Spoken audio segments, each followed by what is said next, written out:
what is your life like from that moment on? Is that where everything changes? Because I would imagine the moment you actually make contact with something that's extraterrestrial, whether it's an object or a being, something where you can actually absolutely be certain it's not from here, your whole paradigm, the whole world you live in, is now a different place. Well, this is the only time it became exciting. The rest of the time, it was really an ominous feeling being at work. But at that time, it was exciting. I mean, now I knew we were on the absolute beyond the cutting edge of science. And I was so absolutely excited to be there every single time I was. This was a fantastic opportunity. And however, in short order, it began to concern me. We really have no idea what we're talking about. And the excitement kind of turned to dread at some point, because the amount of power we're dealing with is astronomical. I mean, to affect gravity, to produce the effects like this equipment does, takes huge amounts of power. And I've given the example before of, taking a small portable nuclear reactor and, putting it back into Victorian times, with the scientists of the time, and just dropping it in a room.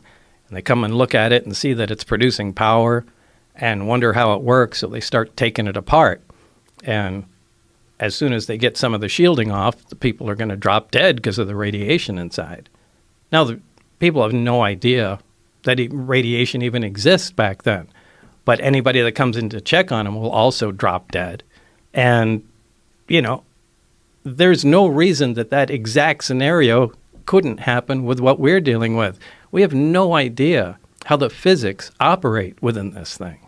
The power levels are, like I said, astronomical. Like, it's incredibly dangerous to tinker with something like that. And, in some respects, we were guinea pigs, just try to find out how to make this thing. So they had a series, as far as you surmised, they had a series of different scientists try to back engineer this thing, try to figure out what this thing was, and they would bring in new people and let's throw Bob at it. Yeah. And I don't know how many, but I knew there was certainly one before me, and I knew he died during the analysis of the reactor itself. And you don't know how many have worked on it, and no one gave any This could have been indication. there for 50 years. It could have been there for 5 years. When they're giving really you instructions, what are they saying? Like when they're giving you direction, they're showing you all this stuff. Like what are they saying? What specifically? What are they asking of you?